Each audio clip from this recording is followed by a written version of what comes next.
My. Has the series possibly turned? Tyrese Maxey, 7 points in the final 20 seconds of Game 5 to keep the Sixers season alive.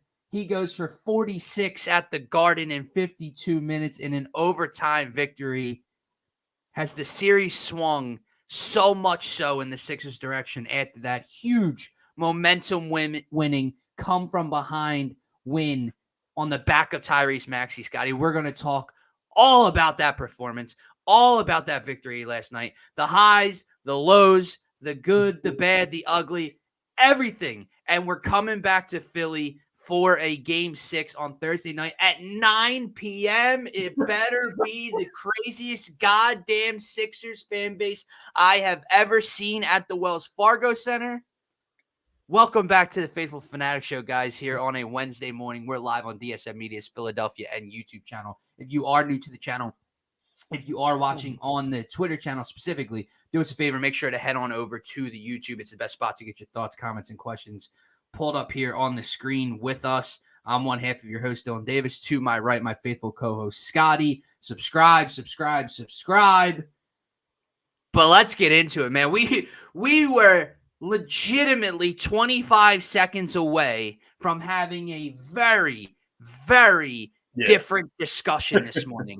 A very different type of show this morning. And thank you, Tyrese Maxey, for not ending this season just yet, and maybe giving enough life to the Sixers and taking enough life away from the city of New York and the New York Knicks that this can become a special Thursday night, Scotty.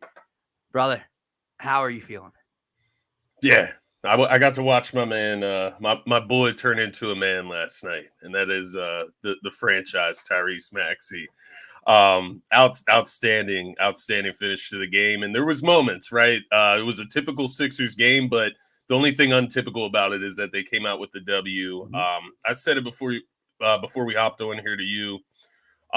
Maybe this is a sign, right? Like I don't think that's a game the Sixers are supposed to win. But nonetheless, they pulled it out. Maxey able to come up with 7 points in the final 27 seconds.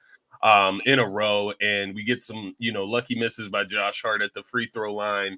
But the shot making ability, the cold bloodedness of it, it's just so funny to watch this game. I'm not, starting the show by like trashing Embiid by any means, but when you look at Maxey at the end of that game, you start to realize like, oh, well, maybe this is our closer.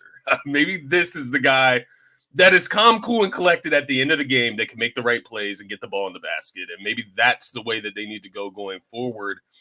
So I think not only did Maxey save our season last night, at least extended by one game, he may have given us an idea of how to approach things late game going forward, which not a bad idea. I don't know why it wasn't the idea in the first place. Yeah. Like, I get game 3, Embiid takes over the fourth quarter. He hits a bunch of threes in the fourth quarter, right? That's the difference. If the three's not falling right now, Embiid is going to struggle to score. It's a physical game right now, and he's beat up. So I think when you're in those tough moments at the end of the game, Embiid's getting double teamed, easy option, go to Tyrese Maxey. He's the guy that can put the ball in the net the easiest. But I was just thoroughly impressed with, his cold-bloodedness. First of all, the 4-point play. You have Mitchell Robinson coming up in your face. First of all, you just missed 2 clutch free throws, right? Yeah. Like, that could sink you right there when you miss those. The season's over. I thought that was the season. Then you watch McBride drain a mid-range jumper from the free throw line, and it's like, God damn it, this is the Knicks game, isn't it? This is their win because you got goddamn Miles McBride hitting game-winning jumpers, game-sealing jumpers. Then Maxey comes down, gets the 4-point play. I'm like, oh. And then they called it a 2 at first, by the way. I'm like, oh, here we go, right? With the referees. Then they go, they change it. He makes the free throw.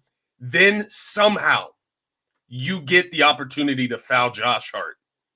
Somehow they gave the ball to Josh Hart in that moment and allowed him to get fouled and shoot those clutch free throws that they needed. He misses the first free throw, makes the second, which is the best way it could go. Like, if you're going to go 1 for 1 and make the second one for us, make it easier for us to get it and go. Leaves the window Maxey, open. Maxey, he's thinking so far ahead of me because I was like, why the fuck is he pulling up like that with 9 Maxey seconds? pulled from Hoboken, brother. So you don't get fouled though, right? Like that's the idea. And dude has like the biggest nuts in the fucking world right now. Yeah. Yeah, that's where I'll start the show, man. That's where I'm at. Dude has gigantic nuts. Yeah. And that is Tyrese Maxey, man. He turned into a grown man last night. His balls dropped. It's crazy. Tyrese Maxey gave one of the greatest performances in what most call the greatest arena in sports. 46 points in a 52-minute performance in OT, Scotty. The 7 points in the final, 18 seconds, however much time it was left by the time he hit that N1 3. Look, it's no. I saw people talking about this morning. It's no, right? Reggie Miller scored what, 8 or 9 in 8 seconds or something like that to win a play. Yeah, like it wasn't. It was close to that extent, but it wasn't necessarily that extent. But it's one of the greatest performances I've ever seen in a Sixers uniform in a playoff game, in NBA playoffs in general. Like the sequence at the end, he comes out in OT, gets a screen from Embiid, misses his first shot from deep. Brunson comes down, hits a 3. Brunson gets a layup, and you're down 5, and you're like, all that for this. And then Tyrese Maxey again pulls from about 35 and knocks down a 3 to cut the game right back down to 2, and you're right back in it. Look, Tyrese Maxey saved a lot last night. He saved the Sixers season. He saved his own self in a way, right? Because he himself also shrunk in Game 4 next to Joel and next to other people. Yeah. But Tyrese Maxey possibly saved Joel Embiid's legacy in the city of Philadelphia. At least for one more game. I mean it. And I see the comments from TR, and it's why I'm still struggling with what the hell happens on a floor with Joel Embiid. He was a team high plus 14 last night. You see them blow a 9-point lead in 3 minutes with Paul Reed in the game. You know how important he is. He had almost a 20-point triple-double. He had 4 blocks, a steal. He was almost the reason they lost the game. Yeah. The attitude, the body language, the mopiness that we've talked about. And I know the migraine, the face, the bad knee. I know, man. I know. And maybe that's all he had to give last night, and he's a fucking warrior for it. Yeah. But it just feels like we've seen that body language before, doesn't it? And you add in the turnovers, the careless turnovers in the fourth quarter, late in the game, throwing a cross floor out of a double team, picked off. It's like they almost lost because of him. Yeah. And now they don't. You look back and you go, oh shit, he turned it on defense in overtime. He hit an N1 in overtime. It's like, okay, now let's see what he has for Game 6. That's what I have to wait for, man. I don't know what to make of it because they need him. They absolutely just need him on the floor, even with 9 turnovers. It's clear they need him. Yeah. But I can't take the sulking. Like, Robin saved you last night, Batman. Like that's what happened. Yeah, and I know it's great that it didn't happen last night because the way that would with the 9 turnovers, it would have been miserable seeing the things that would be said about Embiid today if Maxey doesn't, bring this team back to get them to overtime, right? Give them that extra opportunity for Embiid to show that extra win, right? That was his second win in overtime, it looked like. The way he was playing defense, rebounding, blocking shots, different things like that. Looking at the situation, though, it just begs the question, man, like what was different about that game last night? Was it that Joel finally, showed up in the big moment, in the big game, the Game 5 elimination game in Madison Square Garden? Is that what's different? Or is it just different? Is the difference Tyrese Maxey? And the answer is Tyrese Maxey, right? Like Tyrese Maxey seems like the guy that can be the leader of the team. And I know it sounds crazy right now, but it feels weird coming out of my mouth. Like that's why I'm struggling to let it out. It's Tyrese Maxey. I don't know. I feel like he has better leadership qualities. He's able to keep his spirit high. Yeah. in tough moments. And that's what I'm trying to get out of my mouth right now. It's tough for me to say because, I think Embiid is tough as hell. He's just different. He's more like introverted almost in a sense. Yeah. But we do see him come out of the shell. It's hard for me to describe because when he's going, he's such a great leader, but it's all dependent on him getting going. Right. And him being that driving force as a scorer. Whereas Maxey, he's just going to be out there, and he's going to be out there. If you need him, let me know. I'm going to go and get it for you. And I don't know. There's something in that makes me think, I don't want to say like Maxey be the number one. He's not a better player than Joel Embiid when Embiid is healthy. No. But the number one at the end of games or the number one closer. Well, I mean, it's tough. I think for that conversation, it has to be who's hot. No, not just that. Like, I do think there's moments where Joel can close and has closed, and we've seen it in the regular season. How I've kind of seen it in the playoffs. The Toronto series, right? It's having your center, be the player. Thank you. The New York Knicks are double and triple teaming them, and as much as over the course of a game, it's not an acceptable answer to just say, well, just get it to the open guy every time because you have to force your will on them at some point throughout the game. Yeah. But with 10, 15, 5 seconds left, it's a lot easier for a guard to get a one-on-one look than it is for the 7-foot center who's the MVP, where they're going to throw multiple bodies and make someone else beat you. You're not going to get that look. So that's the conversation. Can your center be your best player? And I think he can be your best player. He is the best player. I think he's the best player in the world when he's healthy. Yeah. But you do need someone else that can close the game, and that's what you got a great look at last night. It's hard to remember what Embiid, it's hard to remember in these moments what Embiid looked like in the first half of the season before the knee injury, right? Like, if his knee was not injured, because I saw Shaq at halftime, man, and this is why I fucking hate watching the national broadcast because they just say dumb shit. Yeah. Like, Shaq, did you ever play, and correct me if I'm wrong, did he ever play with a torn ligament in his knee? In his big-ass size? Did he ever play with that? Did he ever play with the left side of his face paralyzed? Yeah. And he's talking about Embiid needs to get down in the paint. He needs to get down and be physical. And he even said it this way. He said, I don't care if he's on one leg or not. What the fuck? You don't care if he's on one leg or not? Like, I get it. He's playing. There's no excuses. Yeah. But, let's just be realistic with what we're watching. Like, the turnovers are not acceptable. Matters how he's being guarded, man. What is he supposed to do?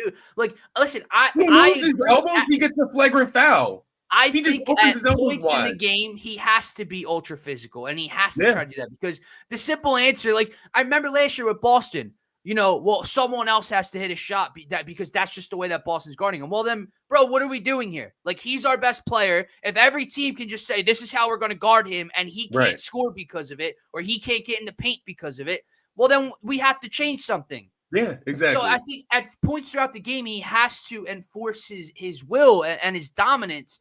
But like you said, late in the game at times when they're really focusing on him off the catch and he's getting the ball on the wing and Hartenstein, Mitchell Robinson's, posting him up. And then all of a sudden 2 bodies converge from the left and the right. Yeah. What's he supposed to do, bro? Because guess what, Shaq? The shit you got away with back in the day when you would can't do throw that your anymore. Elbows and lower your shoulder and do whatever you wanted to dunk on someone, he gets called for an offensive foul. Yeah. So he can't just do that shit. Yeah.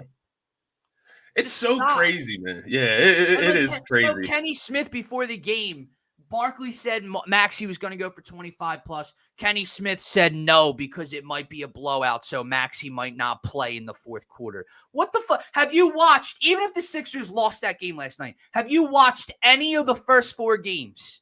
Because not a single one was a blowout in any sense of the imagination. It's been the best series in the NBA playoffs so far. The only one that you could argue not a blowout. But the only one that you could argue was Game 3 is the closest one to a blowout. I know, and it was in our favor. But guess what that tells me, right? This is what that tells me. It tells me that the media and that other fan base and those players and everybody and their mother thought coming back home, Joel on one leg. It's time to put that they're going to put that dog down. And the Sixers might fold up camp and head home and figure out this offseason.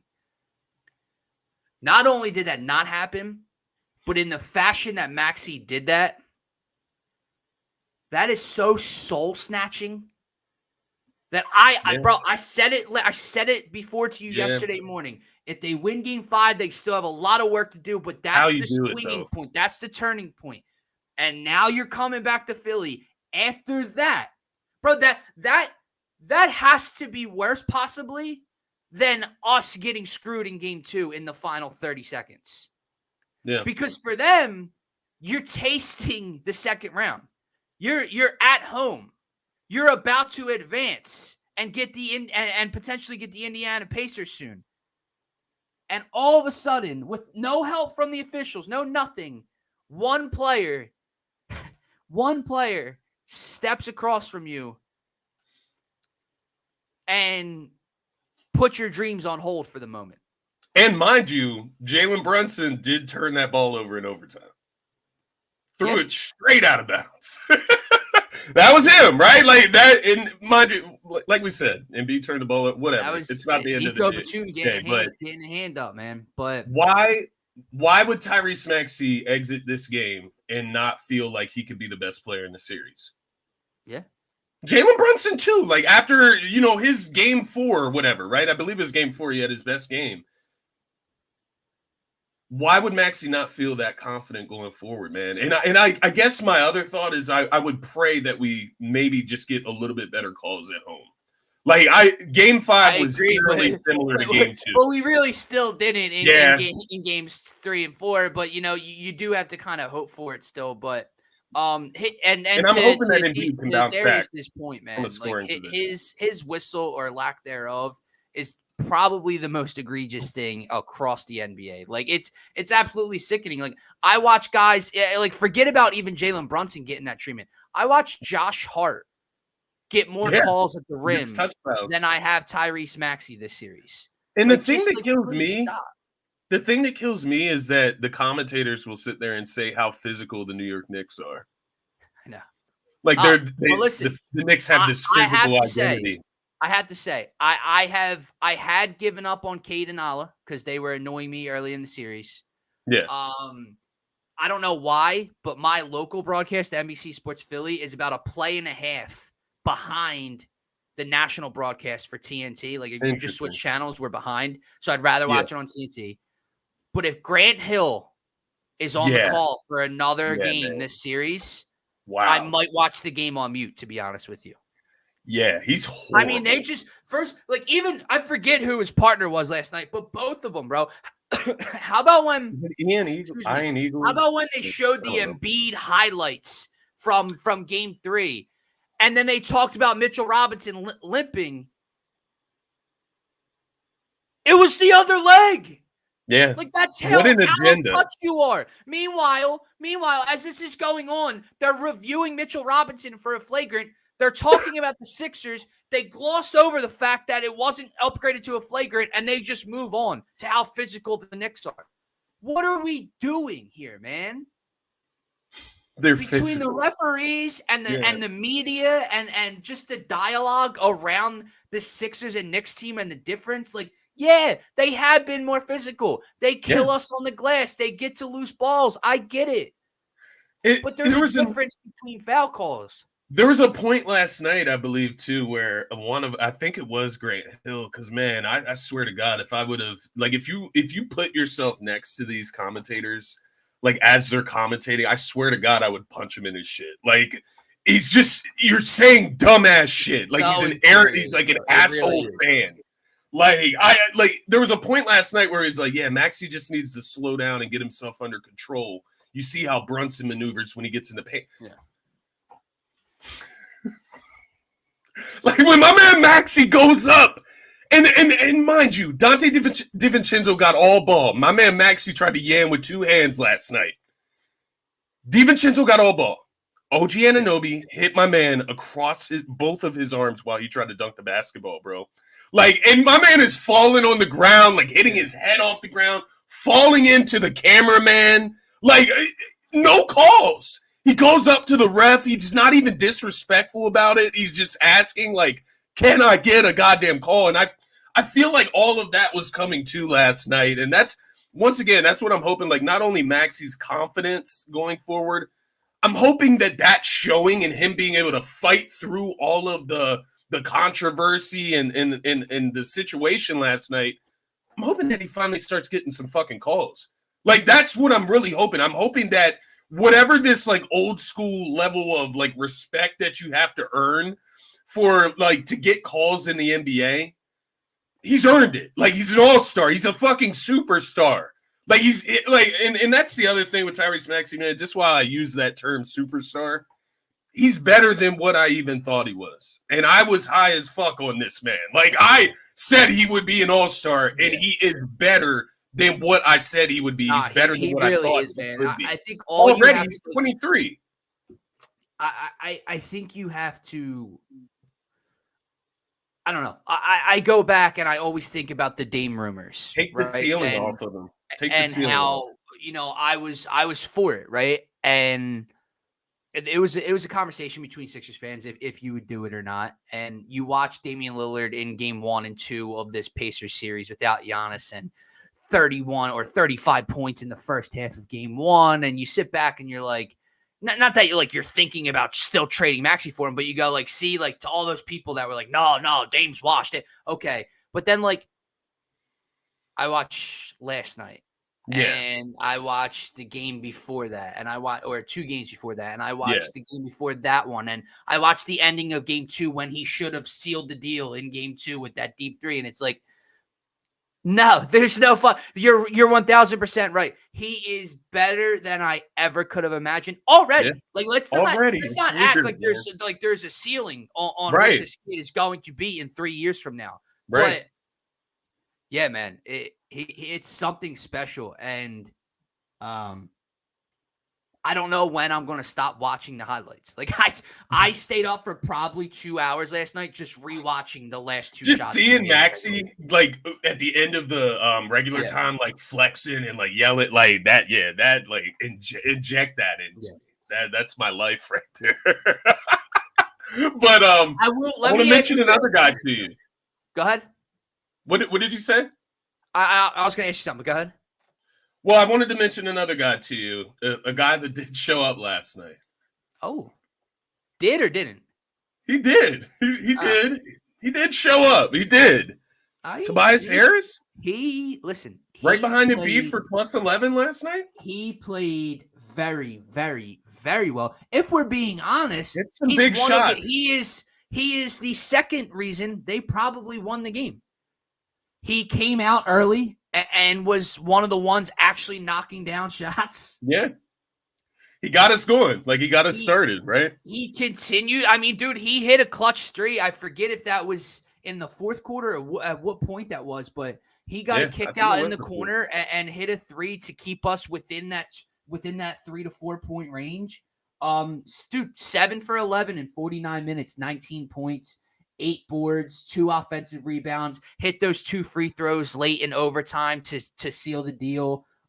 Had a block, played good defense 95% of the game. Of course, actually that 3 he hit, I actually tweeted out his one mistake that he made, man. He got a defensive rebound. He came down, got in the lane, and put up a little bunny like 4 feet from the rim and hit the front of the rim. And the Knicks come down and immediately hit a shot. And I said, man, every time he makes a mistake this series, the Knicks get the momentum swing off. You texted me that every time he makes a mistake, they hit a 3. Yeah. And literally, I swear to God, maybe 20 seconds later, he buried a 3 in the corner. And it's Tobias motherfucking Harris. And it's just like, man, where have you been? I know. Because he's a mismatch. He's a mismatch in the post, bro. Believe it or not. He can get switches and get Jalen Brunson and Dante DiVincenzo on him, and then he can take them to the post and abuse them. Dante DiVincenzo is breakfast, lunch, and dinner for Tobias. He is. If he just played within himself and got like that. Last night was perfect for me, bro. Last night was perfect for me. Like, 11 shots. Now think about that. Yeah. He was actually hot last night and only took 11 shots. But when he's bad, he still takes 10 shots. Yeah. So, like, last night was the perfect mix. 3 for 6 from deep, the 2 clutch free throws, got involved on defense, crashed the boards. He played incredibly well last night. And like I said, outside of Tyrese Maxey, to me, he's the number 2 reason we won the game last night. Yeah. Honestly.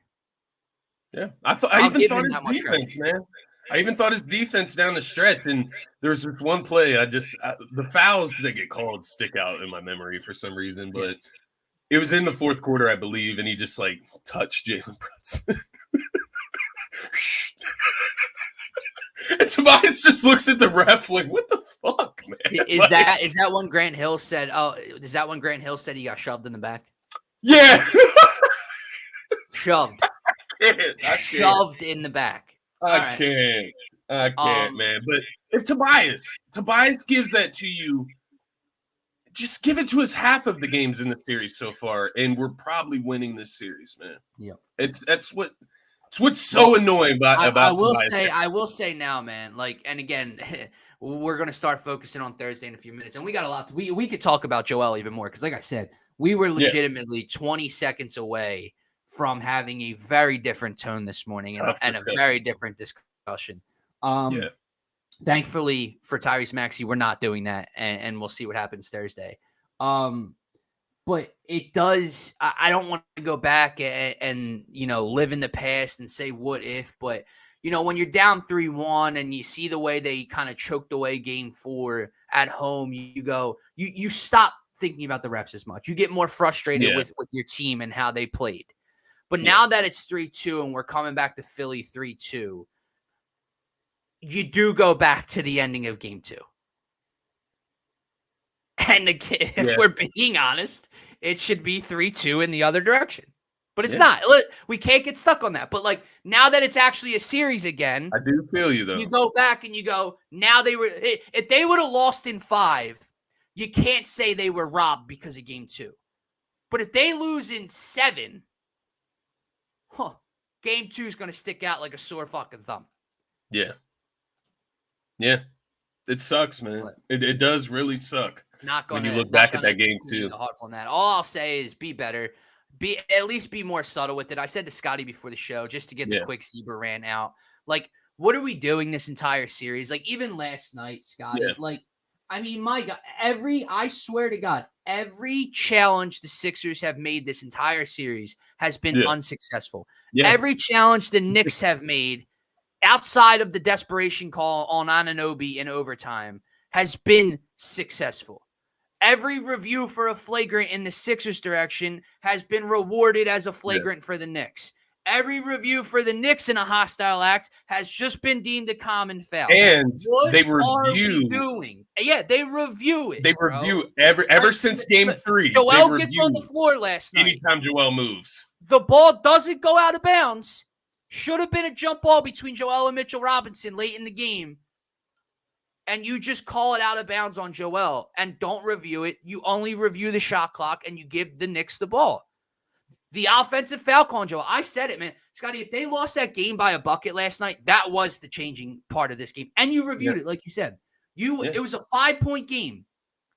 Joel gets an N1, had a chance for an opportunity at a 3-point play. Instead, you call him for an offensive foul, review it, deem it an offensive foul. They go back down the other end and cash a 3. Yeah. That's how it always happens. That changes. It makes you want to rip your hair out. Bro, absolutely everything. So all I'm going to say, man, for Game 6, whether it's a packed Sixers house, whether those disgusting ratty fans end up in our building again or not, just be better and allow them both to play the game. Just do that for me. Yeah. Let these two teams play the game. That's the thing. Last night, like Grant Hill and whoever was the co-host with her, the co-commentator. Yeah, I forget. They kept talking about like this is 90s basketball. This is 90s basketball. This is physical. One way. One way. Yeah. When Kelly Oubre goes down to the other end of the court and tries to go up strong and gets hit on both of his arms, and the ball somehow goes in, it's still a foul though.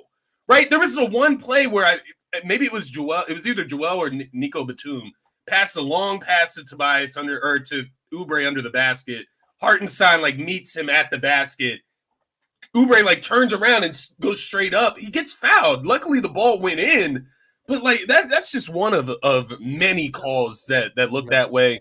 All I ask, I'm not asking for a soft whistle for the Sixers. I'm not asking for them to give Embiid all of the fouls in the world that he's ever drawn in the past. I'm not asking for that. I'm just asking for it to be called the same both ways. If you're going to call touch fouls down there, that means Maxey should go to the free throw line at least 10 times a game. Same with Embiid. Like if Brunson is going to the free throw line 10, 15, 20 times a game, well, then Embiid and Maxey should be doing the same exact thing. They're just as capable. They're getting in the lane just as much. Maybe not Embiid right now with him being hurt, but Maxey especially, man. I'm tired of him not getting the whistle, but we can move on. Let's take the refs out of the situation. We've kind of, blown them up on the spot here. Like you said, just make sure it's fair in Game 6. Give us a chance to go home and make it a 7-game series and make this fun. This is good. This is good for basketball. Sixers versus the Knicks, right? Like New York versus Philly. It's good for basketball. Let it play out the way it's supposed to naturally. You don't have to influence it. What do you 9 p.m. game now because the Bucks kept that series alive last night. It is weird, but like, I mean, I don't rather stay up to watch though as a common fan, like the Bucks and the Pacers or the Knicks and the Sixers. They're going to get more eyes on the 9 p.m. game by having it later. It is weird though because it's like while it does suck to have to wait a few extra hours and sit around and it's not going to get over till probably close to midnight or whatever. Yeah, it is kind of exciting though because I'm excited to see what the crowd looks like, and that's what I was going to ask you. What do you think it looks like, man? Because this isn't a Saturday or Sunday game in Philly, a weekend where Knicks fans, had bought their tickets way ahead of time. They could schedule it's not far. I get that. Whatever. But like they were, most of them were probably expecting or hoping it's over in 5. So I'm doubting tickets were bought way ahead of time for a Game 6 in Philly. It's a Thursday night after work. Like, I don't know. I'd be interested to see if they get the travel back down here or not. It's weird because the only thing that makes me think they will try to put something together to keep, coming down and taking over the court is because it is a potential elimination game. So like if they go to this game, Knicks win somehow, the series is over. You get to celebrate right in Philadelphia and do the whole shit that you did the last Game 4. So that's like the one thing that I feel like sticks out in my head as like a driving force for a New York fan to want to come down. But you've seen like Dr. J, Don Staley. I mean, Lil Dicky, he's got played for saying something, but nonetheless, a bunch of different celebrities from the Philadelphia area, the locals. They've come out and said, make sure that you're not selling your tickets, season ticket holders. Yeah. But I do think there's been a bunch of people that have said an idea. It's like, why don't you guys buy the fucking tickets then? Make sure that it's Sixers fans. Put kids in the seats. They'll cheer like hell during a game. I know it's 9 p.m., so that's a little weird, but no, I know you're saying. Nonetheless, stop talking about it. Do something about it. Like you guys are the ones with the money. So, I mean, I'm going on Ticketmaster right now to peep. How much is it? Yeah, man. I mean, they're more expensive. 200-ish when I look last night. I will say, look, the lower level, that's a different monster. 187 is what I'm seeing actually. I have 165 for I'm on Ticketmaster. I have 165 for row 9 in section 207. I have 179 row 12 219. So I mean, there's a lot of tickets under 200. They're around 200. And listen, I trust me. I understand it's not cheap, but if we're being honest, man, like I don't think it's anything out of the norm from previous years. Like I've paid $200 to sit up top of the Sixers game. Like, I know it's different. I know it technically is different fans and fan bases and maybe more loyal and reasonably so. We've had this whole conversation about ownership and management with other teams, but I mean, my God, Philly's playoff tickets go for like $600 up top.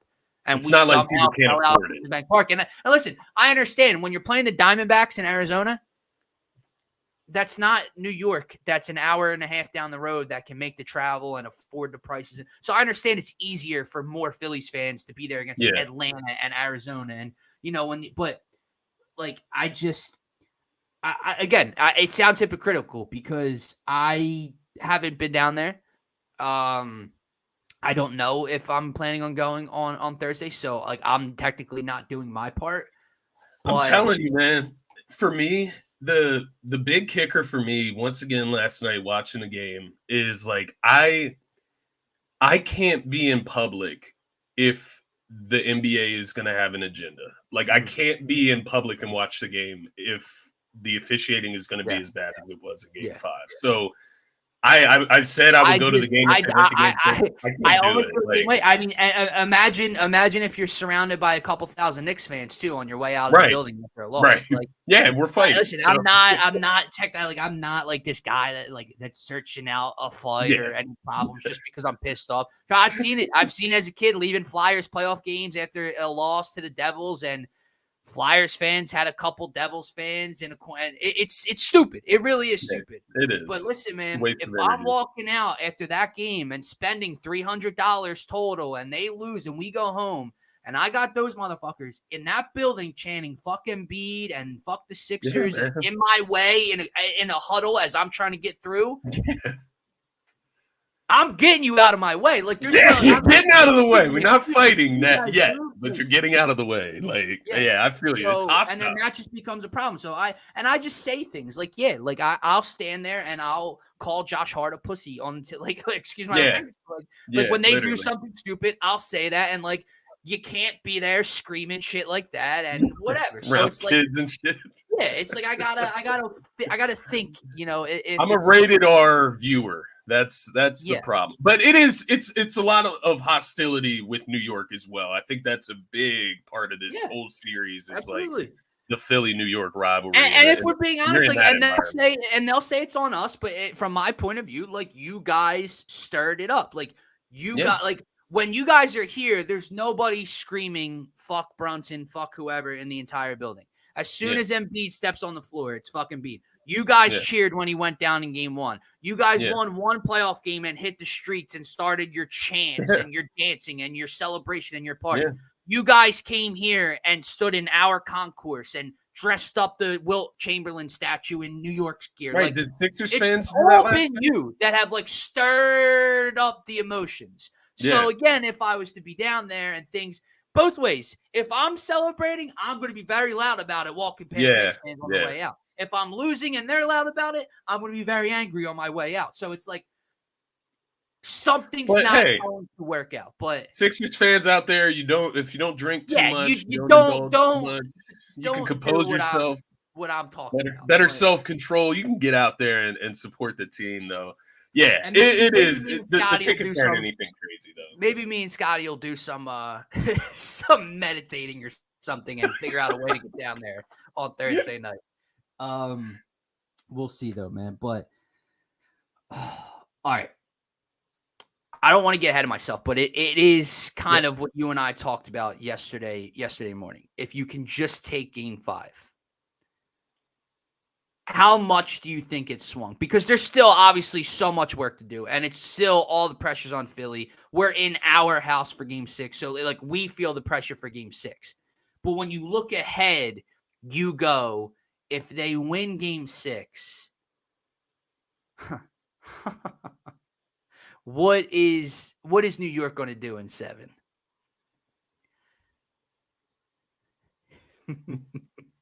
Yeah, I can't ignore that. Hey, Robert, fuck off.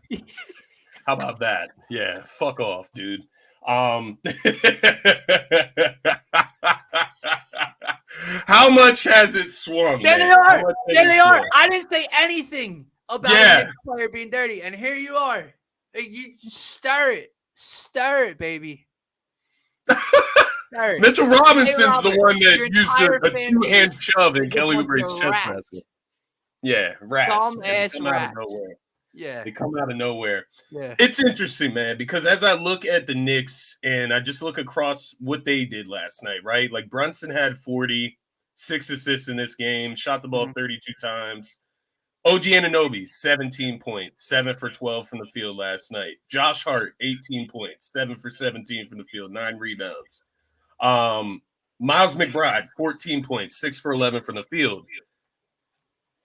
What can the Knicks do better? Like that's the thing we've been talking about this entire series is if we can get the score up over 100 points, I'm not sure that the Knicks can hang with us. Like, I don't think they can score. So for them, it's all defense, right? How can they guard better? How can they guard Maxey better? They want to muck up, grime up type of game. Offensive rebound. Yeah, yep. Second chance opportunities. It's interesting because there's part of me that feels like we've seen their best. We have. Right? Like Brunson can't be better than what he was in game 4. No.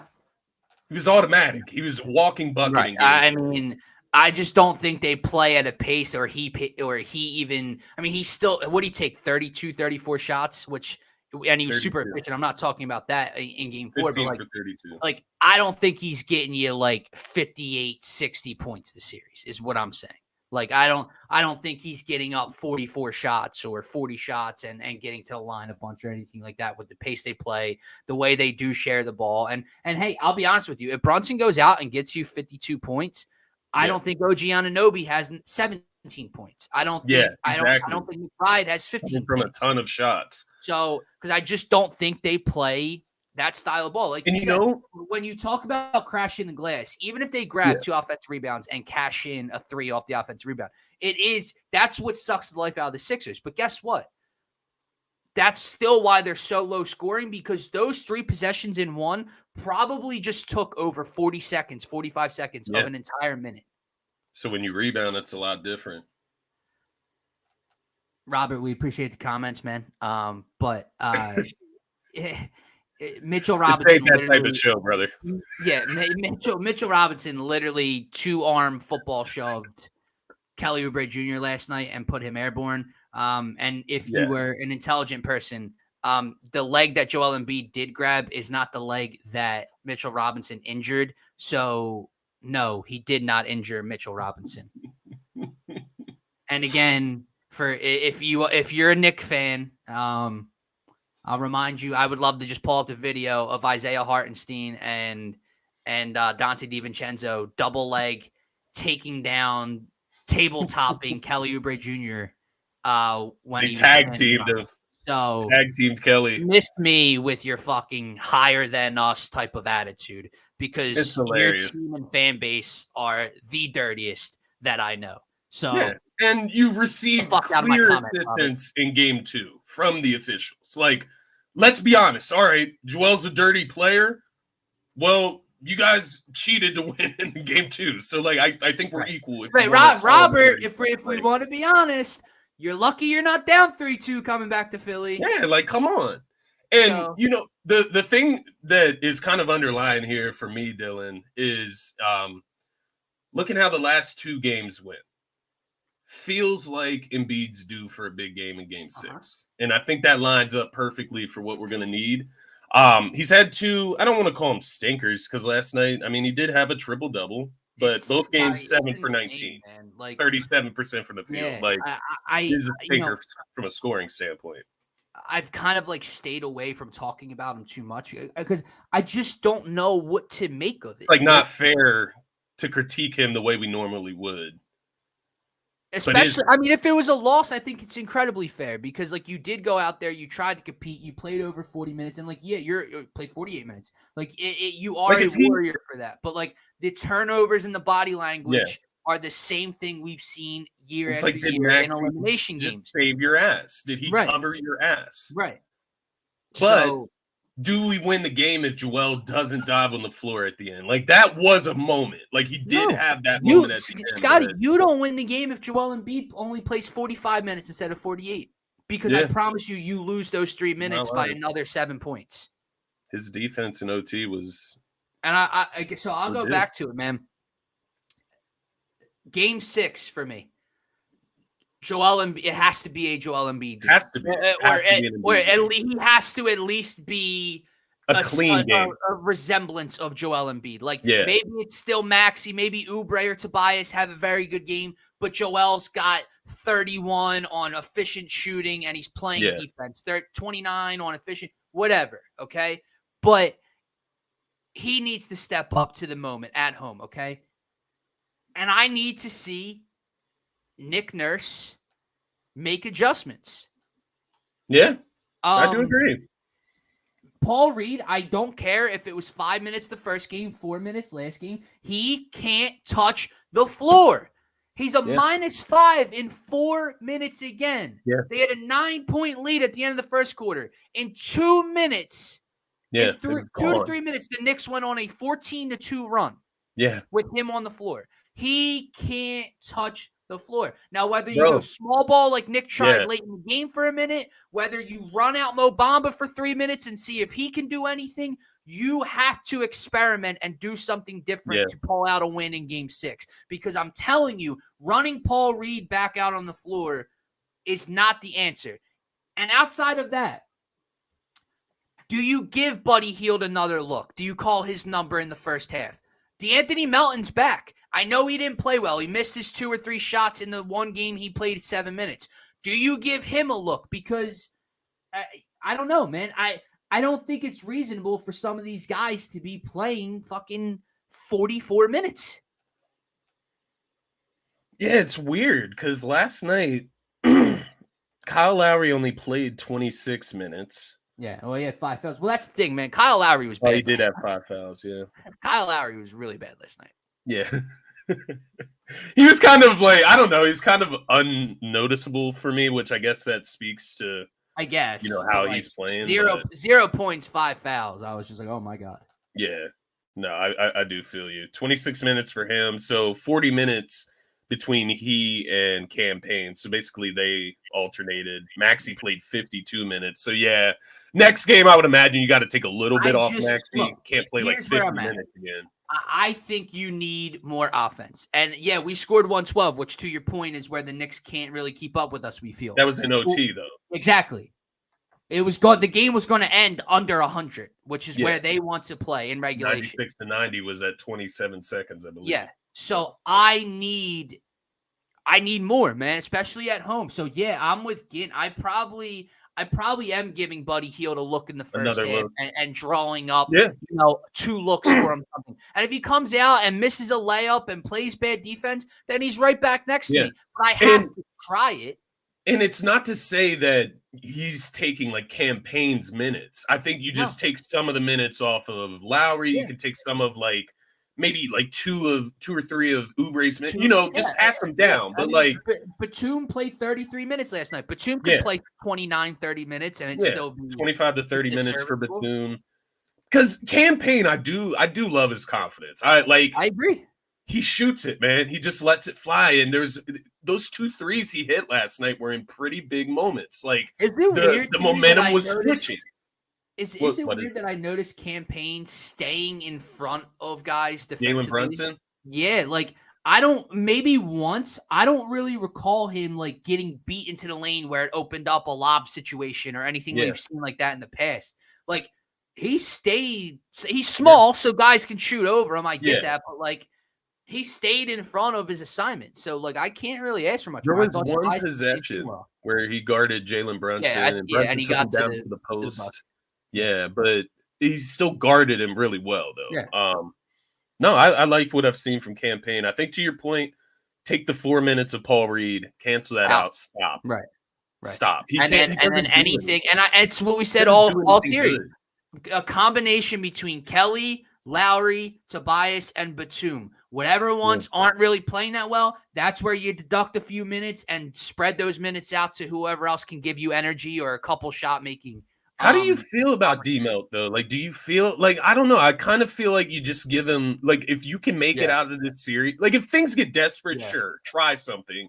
But, like, if it's like last night, the game's close and the guys that you have in, it feels like it's, work, like it's a competitive game, like you're playing the right way.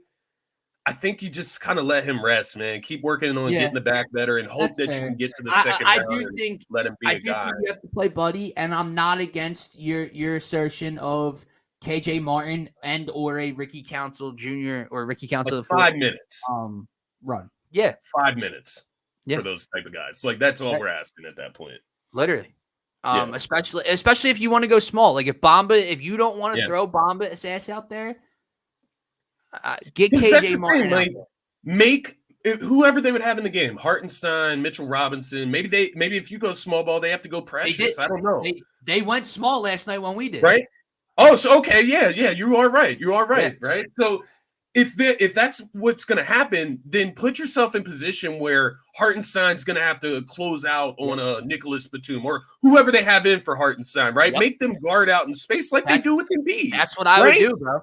I think that's what you got to do. That's small exactly ball. what I would do because and tell everybody to crash the glass. On what's been the issue in the non-Embiid minutes, right? You have a backup center in Paul Reed who's undersized, but he can't shoot. He's not a weapon offensively. Doesn't rebound very well. No attention away from Hartenstein or Mitchell Robinson, and he gets bullied underneath by both of them on both ends. If you're going to go small, just really go small. Forget 6'9" Paul Reed. Go 6'7", 6'8", whatever it is. Have another shooter out there. And now Hartenstein and Mitchell Robinson either have to leave someone open or have to come out. And now maybe we can attack them at the glass. We can do different things. Or you force them to go small as well, like last night, because it's a mismatch. And now it's an even playing field. Paul Reed on Mitchell Robinson is not a level playing field. No. So that's where I think Nick has to really make the adjustment. And I know we're talking about a minimal amount of time, but that's when they've been. That's the difference. It's a fact. Like, it's numbers, it's stats. They have lost the series in the non-Embiid minutes. You cannot argue that. So you have look to at that second quarter last night, man. Look at that second quarter. 32-17 last night in the second quarter, favor of the Knicks. Yep. And it's not even that the problem with the non-Embiid minutes is that even when he comes right back in, it takes a few minutes for him to get going again and get back acclimated on the court. So it might only be 4 Paul Reed minutes at the beginning of the second, but then it lingers in almost to the 6-minute mark where we were sitting at 26 points at the end of the first, and we're sitting at 28 with 6 minutes to go in the second quarter. It's deflating, man. That's a problem. Like that, obviously, right? Like that's an issue. The rest of the quarters, man, they won every single other quarter. First quarter, 26-17. Third quarter, 26-21. Fourth quarter, 28-27. Overtime, 15-9. But in that one, and Paul Reed didn't play the second half or the first quarter. So like, he played the final minute and 25 of the first quarter, and we were able to stay up 9. In the 3 to 4 minutes he played the second quarter is where the Knicks took the game back, got a big enough lead, and it made it very difficult for the 14-2 run, like you said. Oh, it got worse than that. Even when Embiid came back in, they went on like a 21-4 run. Like it was really bad, man. So yeah, exactly. That's my point. It is a fact through 5 games that they get crushed in the non-Embiid minutes. How can I level that playing field? Like you said, try Mo Bamba. I mean, if you feel the need to stay big, try him. Yeah, try him. He can protect the rim at least. I agree. He can space the floor. He can space the floor. He would even pull Robinson or Hartenstein to the top. I'm not saying that he will for sure be better, but try something different. But to say, oh, you can't play Mo Bamba. Well, dude, are you joking? I would love to know, like, what is Paul Reed's plus minus? Like, we know Embiid's for the postseason. Scotty, I think I saw on ESPN after Game 4, in the difference of the plus minus, it is the equivalent to a 58-point Sixers loss. Oh my God! In a game. Yeah. Oh my God. This guy. You gonna be there, Robert? Yeah. Robert, if you go, I'll go, okay? If you go, I'll go, Robert. If not, until then, the fuck out of my comments. Yeah, seriously.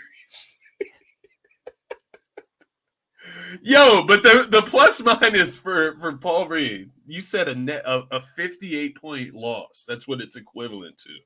In a game, over the course of a 48-minute game, yeah. That's incredible. That is incredible, man. I know we talked about it before, but That guy's contract, it's non-guaranteed, I believe. I think it's only if we lose in the first round, though. Something like that. Something weird like that. Maybe I'm wrong. I could be, but I'm not. I don't like. Come on, man. Like, why can't I get the plus minus in the minutes he's played on this? Right. Maybe StatMuse. Hate to plug them because they be hating on the Sixers, but I mean, I can just go fucking like back to each game and see. I'll do it real quick. Hold on, just because I am really intrigued to your point to see what he is over very limited minutes throughout the course. So, game 1, ready? Yeah. Game 1, Paul Reed was a minus 21 in 11 minutes. Minus 21. Incredible. Minus 21. All right. In game 2, Paul Reed was a minus 6 in 9 minutes. So he is now a minus 27. Okay. Through 2 games. All right. In game 3, which we won by 11, Paul Reed was a minus 5 in 7 minutes. We won that game by 11 points. Still a minus. So I believe that's what now? A minus 31, correct? Yeah, and then game 4. I still got another game. I still got one more. Minus 31. Then he was a minus 6 in 4 minutes. So, yeah, minus 37. He is now a minus 42 in the series. And the highest he has played 11, 9, 7, 6, and 4 minutes, Scotty. And they have lost these games by – so game 1, they lost by 7. Fine. Game 2, they lost by 3. Mm-hmm. Game 3, they won by 11, like you said. Game 4, they lost by 5. And then last night, they won by 6. So all games, when you look, for the most part, right? Like game 1 especially, you lose by 7. He's a minus 21. Well, hello. That's probably why you lost. But yeah, man. So, again, I know it sounds crazy to sit back and go, that's the biggest thing that needs to change. But it kind of is. It is. Like, that's where they're losing the series. So, I mean, they've shown that they can rebound with them. Like, we can't sit here and like harp on the rebound, and they won that battle last night. Yeah. Embiid, shout out to Embiid once again on the boards, 16 rebounds. Like, if that's what he can give you, and then we just need Maxey to give you, the 35 or whatever. Maybe that's the formula, in these bigger moments. But let me kind of wrap it up. The turnovers they can cut back on. I think just Embiid specifically there. But that, once again, we're nitpicking at that point. Wait, Scotty, man, listen. Here's where I'm at with him, right? Yeah. Like, how I don't use the word spoiled, because like he was going to be maybe the reason we lost with 9 turnovers, most of them in critical moments in the fourth quarter. The body language to everything. But I just want to, and he hasn't shot the ball efficiently. He's 7 of 19 again this game. He was 7 of 19 in game 4. He was 8 of 22 in game 1. He has not shot the ball well outside of his 50-point performance in game 3. But here's what he did on one leg, half a face, and a migraine. 48 minutes, 19, 16 boards, 10 assists, a steal, 4 blocks, and a team high plus 14. And made huge defensive plays in overtime. Dove on the floor. Yeah. So I guess I'm trying to ask, like, is it still us taking him for granted? Like, don't get me wrong, he still deserves so much blame for the 9 turnovers, but like, that's fucking absurd. Yeah. Like, still, we literally sit here and go, that is an awful game from Joel Embiid. Yeah. A 20-point triple-double, 4 blocks and a steal, and a team high and plus minus in 48 minutes in a win. Yeah. I don't know what to make of it, man. I don't know how to feel. Yeah, it's weird, man. It was a weird game, but I think, we do kind of take it for granted. Right? Like, I guess with the turnovers, right? Like, they get on my goddamn nerves. Like, they're frustrating. They make me want to rip my hair out. But are we asking him to do too much as far as like playmaking for the team? Like, don't get me wrong, there were some decisions. So there was one moment it was like in the fourth quarter, I believe, at the beginning. Him and Maxey are doing the 2-man game, right? Maxey puts the ball down to him. I can't remember who's guarding him. He gets double teamed very quickly. Maxey's right here. You can just pass the ball back to Maxey. Maxey's on a heater. He tries to go cross court to Batum or Oubre or Tobias. He was making terrible decisions. So I want to say, like, maybe, don't put him in as many situations where he has I will to ask play, you, though, but he is the guy that gets double. How'd you feel about the fact that he did defer to Maxey? Because I think that's a growing step. I think in the right direction. Like, I think in the past there's been moments that, like, he wouldn't. Yeah, like Maxey had it going, game on the line, and like, when they had to inbound the ball to Embiid for a slight second, I thought with 15 seconds left, down 3 in regulation, I thought he was going to dribble the ball up past half court and do something. Yeah. And instead, he said, "Come on, here you go." Went to the screen at the half court line and got Maxey the look. He deferred to him basically all overtime too, bro. Like, so. Again, like, I'm sitting back, like, kind of second guessing my complaints, because it's like we talk about the body language and the mopiness, and those are things he can control. But, like, literally to Darius's point, like, if he's got Bell's palsy that he's being treated for, the knee recovery, a migraine, what medication is he on to just play in this game? Right. You know what I mean? How numbed up is he? Yeah. So, like. Every time he jumps. Literally, my thought is now, thank God for Tyrese Maxey, and let Joel unleash in Game 6, please. Yeah. Every time Joel jumps, he winces the knee, right? Like, and then he limps a little, and then he's able to work through it. And I don't know, man. There's a balance of, like, holding him accountable for, mistakes that he makes, but then also just accepting that he's playing like a tough son of a bitch, right? A tough SOB, like, is what you would call him right now, with some of the stuff he's playing through. But like you said, if Maxey can just keep doing what he's doing, maybe not at 46-point clip, but just keep that activity and that energy up, it's going to open the floor up for Embiid, right? Like, maybe Game 6, I don't think they're going to start guarding Embiid and Maxey differently. I think that they're going to take that game for what it was, and they'll just do the same thing. But maybe they decide to put some more attention on Maxey, and it takes some of the attention off Embiid. Now Embiid can work. So think about it, though. They ended up shooting very well from 3. I mean, Jesus, they made 39% as a team, but that's Maxey 7 for 12, Tobias 3 for 6. No one else shot too well from 3. And think about how they started the game. If they come out on fire from 3, the Knicks are going to have to adjust how they guard Joel on the block, because you can't just allow you to get picked apart for 23s in this game. You're going to lose on the road doing that. So let me ask you this. How they come out from 3 is huge.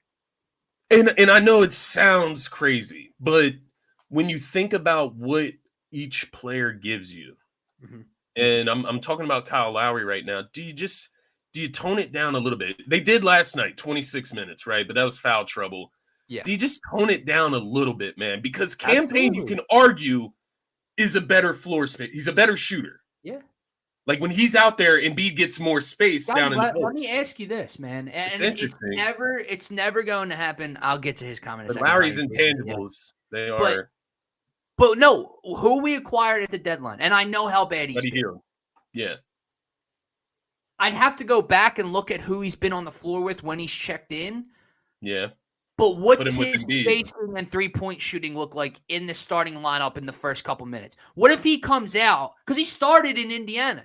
What if he comes out and hits 2 threes to open the game and builds that confidence?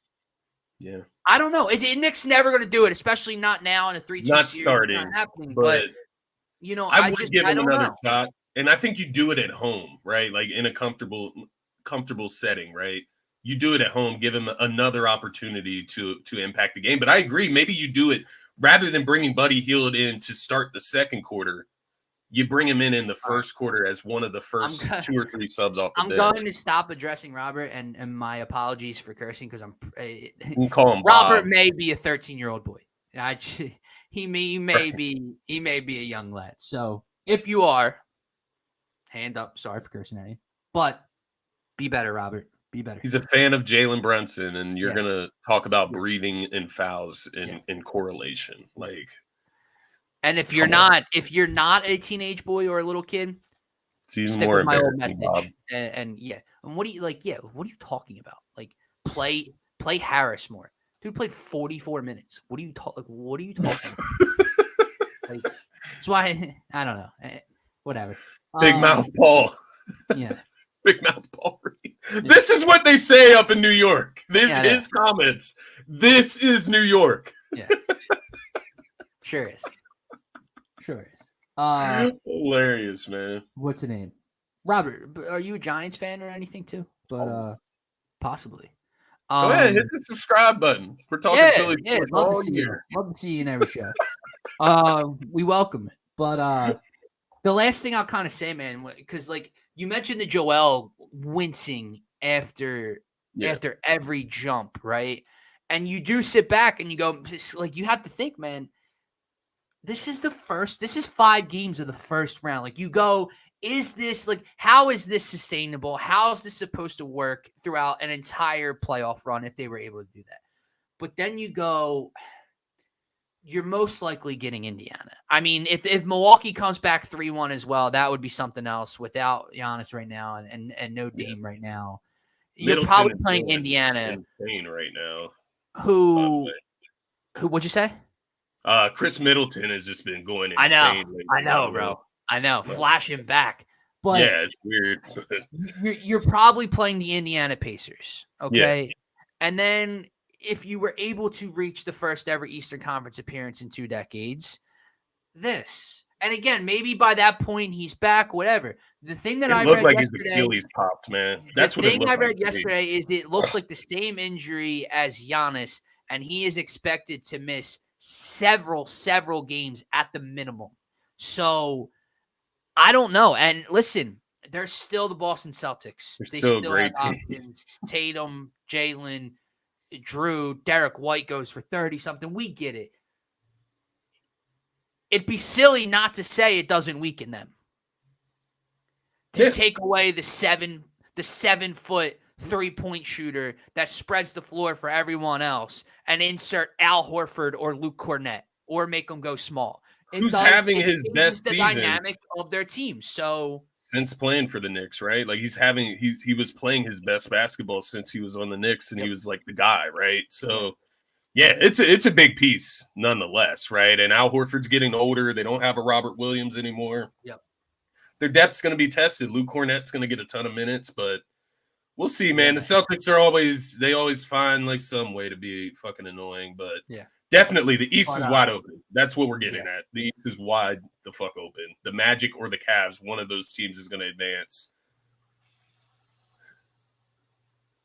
I figured it so.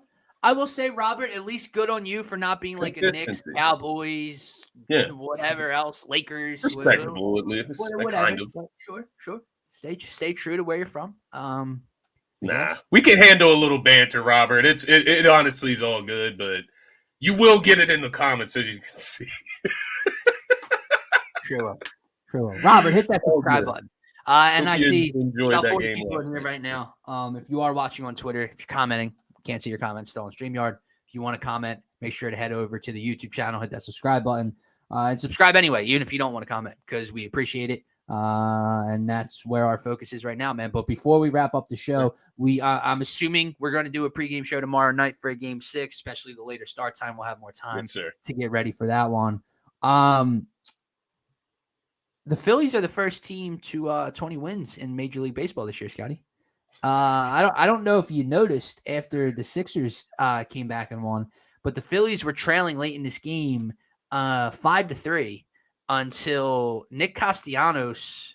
Cassie's on a hot streak. Or 5-4, heading into the 9th. Nick Castellanos rips one Oppo Taco, ties it up in L.A., and then Major League hitter Johan Rojas sent him home with his first dinger of the year. Yes, sir. That is how the That is how the Phillies came away with their 20th win of the season last night, man. Hell yeah. Spencer Turnbull got the start, which I like. I'm interested to see how Rob Thompson handles this with Walker being back. Sanchez has looked to struggle. Turnbull obviously wasn't fantastic last night. Or what did he get into? See, here's the thing. Obviously, watching the Sixers, I missed when Turnbull came out, and we were winning 3-0 off of a Schwarber home run. And then we were losing. So Turnbull went 5 1/3. Oh, he was dynamite again. It was the bullpen again. Spencer Turnbull went 5 1/3, 4 hits, 1 earned run, 6 Ks. That's what he went. Solid. So, Rob Thompson, if you're listening, don't push Spencer Turnbull out of this rotation. Just don't do that. Can they keep the pitching going though? The starting wise, right? Like obviously we have our hiccups here and there, but I mean, coming into the season, we were like begging them to go out and get another pitcher, right? Another starting caliber pitcher. And now all of a sudden, Ranger Suarez. Cy Young. Cy Ranger. Like we're talking about, Turnbull like not getting moved out of the starting rotation. So I don't see the need. I don't see the room for Taijuan Walker right now. I just don't. Yeah. Like why force it? And if you're honestly, and I've said this in the past before, and don't get me wrong, he had a solid last year. He's been pretty solid to start this year. His last 2 starts, he got beat up a little bit. And I know it's May 1st. I understand that Spencer Turnbull most likely isn't going to remain as a stellar option throughout the summer, right? But I'm moving Christopher Sanchez to the bullpen if I'm forced to bring Taijuan Walker. Yeah, if you're forcing Taijuan Walker. And then because Sanchez has bullpen experience. Sanchez can be a long reliever when you need him. Sanchez can give you an inning or 2 in the 5th or 6th if you get in trouble.